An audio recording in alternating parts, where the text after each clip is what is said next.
Il est de ces mangas dont vous savez que vous êtes en train de lire un chef-d'œuvre.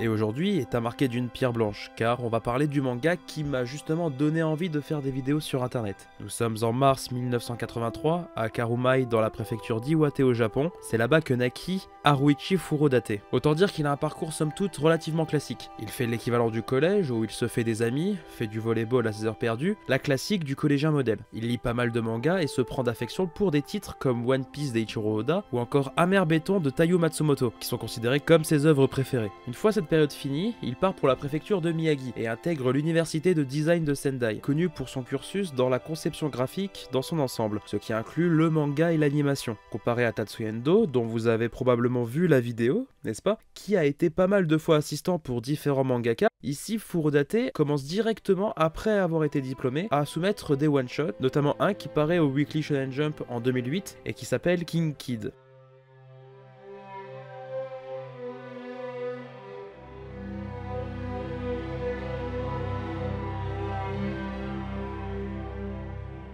Que l'on peut traduire par l'enfant roi. Et là, les fans d'IQ ont probablement la référence, mais pour les autres, je vous montrerai en temps voulu. L'histoire de King Kid est relativement simple à résumer, l'histoire d'un adolescent qui a une force surhumaine et qui est la terreur de sa ville qu'il prend pour son palais et dont il s'autoproclame être le roi. Mais il n'est pas inintéressant quand on parle de l'histoire de Furodate, on peut discerner 2-3 choses. Furodate a un style de dessin très à lui, mais qui reste encore assez générique. Mais on sent qu'il y a quelque chose à creuser. On y voit aussi un goût pour la narration par le dessin. En gros, toute l'histoire est écrite par un autre jeune garçon qui est en soins à l'hôpital et qui donne vie à l'univers dans lequel évolue King Kid, qui le voit comme étant son dieu. Ce qui donne des planches avec un goût tout particulier pour le fait de casser les codes du découpage et aussi accessoirement déjà mettre en avant une thématique derrière la relation entre auteur et son œuvre. Et enfin, on voit que l'auteur aime donner un certain handicap à ses protagonistes. King Kid est plus petit que tout le monde et son créateur est atteint d'une grave maladie. Mais ces handicaps ne sont pas là pour les rendre plus faibles, mais pour montrer que justement, ils peuvent tout autant être des héros, mais on en reparlera. Pour l'heure, King Kid se trouve dans les mentions honorables du Jump Treasure Newcomer Manga Prize, ce qui est un plutôt bon début pour quelqu'un qui débute. On se retrouve maintenant un an plus tard, en 2009, et cette fois-ci, c'est dans les pages de l'Akamaru Jump qu'un nouveau one-shot arrive et qui s'appelle Asobiba.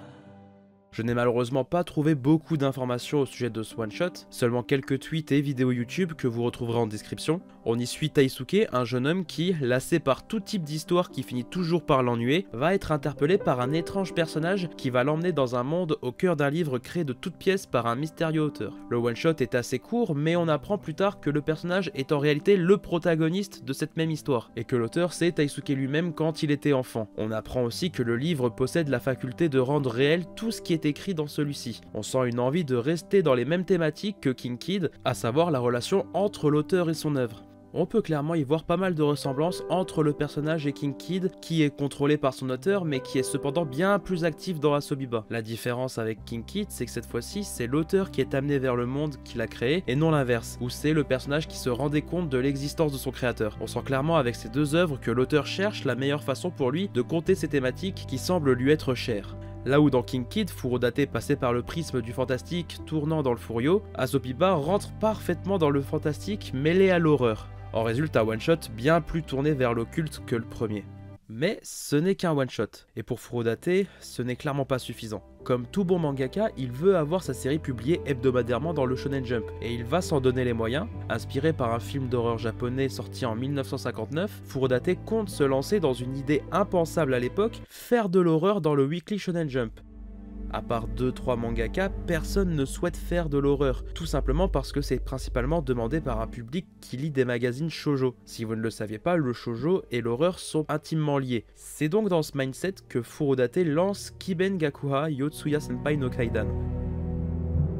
On y suit Makoto, une lycéenne qui est un peu dans la giga merde, car elle essaie de retrouver son ami qui aurait été kidnappé par un tueur en série. Elle est au bord du gouffre, mais un autre lycéen lui parle de rumeurs autour d'un fantôme qui hante les couloirs de l'école. Yotsuya, une fois invoqué par notre protagoniste, semble sacrément en vie pour un fantôme. Il a une fascination pour les histoires d'horreur et adore en créer toutes plus effrayantes les unes que les autres, au détriment de ses camarades sur qui il les fait devenir réalité. Notez à quel point l'auteur aime énormément mêler la fiction et la réalité. Dans King Kid, le personnage principal était une création fictive d'un autre personnage qui vit dans la réalité, entre guillemets. Makoto va s'allier avec ce fou furieux afin de sauver son ami et permettre à Yotsuya de créer l'histoire la plus terrifiante qui soit, peu importe le prix. Là où Asobiba a amené un soupçon d'horreur dans son dessin et surtout dans l'ambiance globale du one-shot, Yotsuya l'embrasse complètement et en fait son point narratif principal. J'aime à penser qu'Asobiba est une sorte d'ébauche qui a servi à la conception de Yotsuya, tant les deux œuvres ont des points communs. Est-ce que le manga a plu? Bah pas vraiment. Il s'est terminé abruptement en 3 tomes, probablement par manque de succès auprès du lectorat, et en vrai je peux comprendre. L'histoire avait du potentiel, mais je pense que la structure narrative très répétitive et le côté horreur n'a pas forcément plu au lecteur. Mais ce n'est que partie remise, et pour ainsi dire, c'est sa dernière chance. Il sait que le prochain projet doit marcher. Cet auteur qui a quitté son poste d'employé de bureau pour se mettre à fond dans le manga, il n'a plus vraiment le droit à l'erreur. Depuis le temps qu'il dit à son éditeur qu'il souhaite faire un manga sur le volleyball, même avant sa toute première série, je pense qu'il est enfin temps de se lancer. Quand son éditeur a vu le nom de ce projet qui signifie simplement volleyball, il aurait dit: le moment est enfin venu de montrer au lecteur la vraie valeur de l'auteur Haruichi Furudate avec ce travail. En 2011, Furudate sort un nouveau one-shot qui rencontrera un excellent succès et qui donnera vie en 2012 à Haikyuu.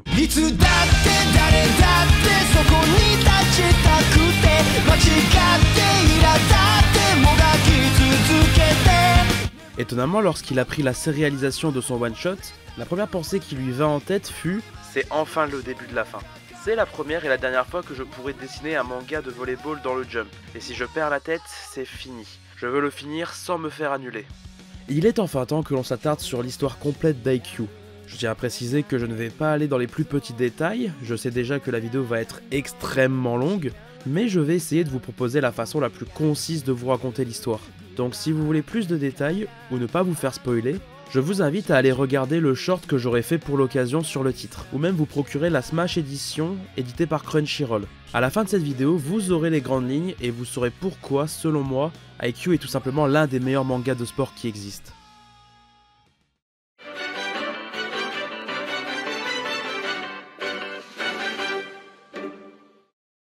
Et on commence plutôt bien parce que le premier chapitre est déjà incroyable. Non, vous savez quoi? Les 3 premières pages sont incroyables. Déjà, on vous explique les règles de base du volleyball. Le volleyball, un sport opposant 2 équipes séparées par un filet, qui s'affrontent à coups de balle et qui doivent sans jamais la laisser toucher le sol, sans jamais la tenir dans leurs mains, et en 3 touches seulement renvoyer la balle dans le camp adverse. Ensuite, on nous montre le personnage principal, qui se tient debout en plein milieu de la page, mais qui se situe juste en dessous d'une main, avec le texte.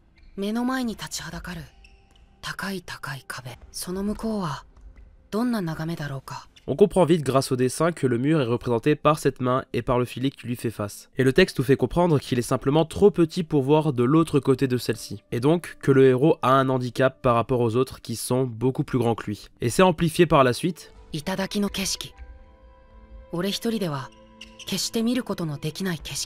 On nous montre maintenant sa détermination à vouloir dominer son environnement malgré sa petite taille. Et là vient un des messages principaux d'Haikyuu, basique mais indispensable pour un manga de sport collectif, l'importance du groupe. Avec la double page de début de premier chapitre qui nous montre une partie des personnages qui seront les alliés du protagoniste. Vous allez dire que j'abuse et que je surinterprète absolument tout, mais n'oubliez pas que l'auteur est de ceux qui ne laissent rien au hasard. S'il a placé tel personnage à un endroit en particulier, c'est parce qu'il y a une bonne raison. Donc, Furudate nous explique de quoi le manga va parler, les règles de base, le problème que rencontre le protagoniste, et surtout que le message mis en avant sera « Même le plus faible des êtres vivants peut faire de grandes choses s'il est très bien entouré ».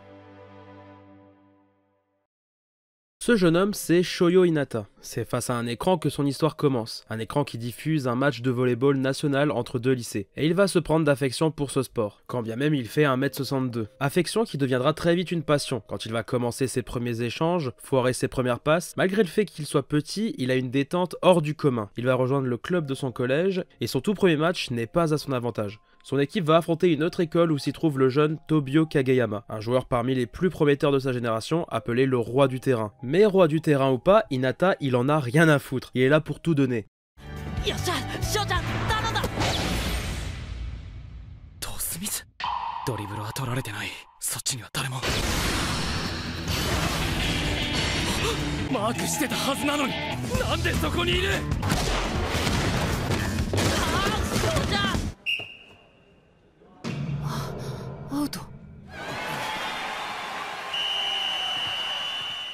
Mais comme la vie est cruelle, l'équipe d'Hinata va se faire fumer, et c'est même pas serré d'ailleurs. Mais maintenant Hinata a ce qui lui manquait pour avancer dans son évolution, un but. Être meilleur que Kageyama et devenir le meilleur attaquant afin de prouver que son point faible peut être une force.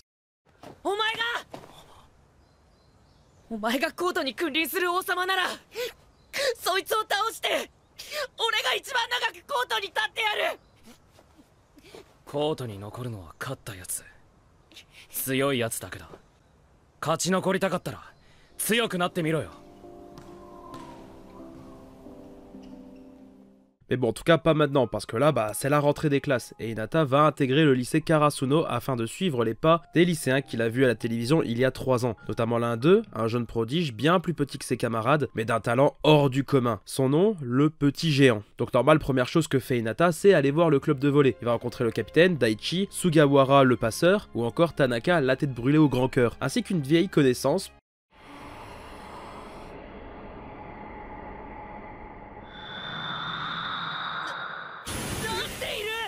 Kageyama a rejoint le lycée Karasuno. Mais pourquoi, vous allez me dire, le gars c'est un excellent joueur, pourquoi il rejoint un lycée qui n'est pas spécialement reconnu pour son équipe de volley? Tout simplement parce qu'il a été recalé de toutes les autres écoles. Mais niveau intrigue, c'est plutôt intéressant car il y a un double effet qui se coule. La première chose, c'est qu'on se dit que Kageyama n'est pas au top intellectuellement parlant. On peut même dire que c'est pas vraiment le couteau le plus aiguisé du tiroir. Mais vu qu'on est dans un manga de sport et que dans pas mal de mangas de ce style, tout tourne autour du sport, que Kageyama a été recalé parce que quand t'es dans la cour des grands, être un prodige tient plus de la normalité que de la rareté. Bref, les deux lycéens se présentent, exposent leurs rêves, montrent ce qu'ils valent et se chamaillent. Daichi, en bon capitaine d'une équipe d'un sport collectif, va refuser les deux recrues tant qu'ils n'ont pas compris qu'ils sont dans le même camp. Chose qui ne sera pas facile pour eux tant ils sont comme chien et chat. Tout va se décider avec un match qui se déroulera le lendemain.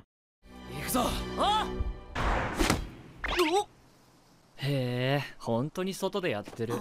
君らが初日から問題を起こしたっていう1年？Ils vont tomber sur Tsukishima et son ami Yamaguchi. Tsukishima est un grand gaillard très franc qui adore énerver les autres, et Yamaguchi est un personnage beaucoup plus hors trait, mais on en reparlera plus tard. Les deux lycéens sont eux aussi de futurs membres de l'équipe de volley, et la nature de Tsukishima va donner envie à nos deux protagonistes de tout faire pour s'entendre, mais on verra ça lors du match. Ce premier match de la série servira principalement à montrer les capacités de chaque membre de la future équipe de Karasuno, hors Hinata et Kageyama, qui va d'ailleurs nous montrer une facette cachée du jeune homme, qui est un brin colérique. Il est nommé le roi du terrain, mais surtout le roi égoïste, tout simplement à cause de ses excès d'autoritarisme, ce qui lui a amené à mettre toute son équipe à dos. Ce qui a dû, je dois l'imaginer, flinguer sa confiance en soi. Mais Hinata, encore lui, en a toujours rien à foutre et sort une belle déclaration à son partenaire. ありがたいトスなんだ。俺はどこにだって飛ぶ。どんなボールだって打つ。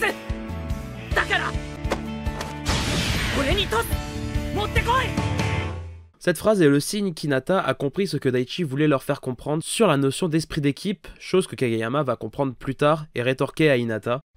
お前の一番のスピード、一番のジャンプで飛べ。ボールは俺が持っていく。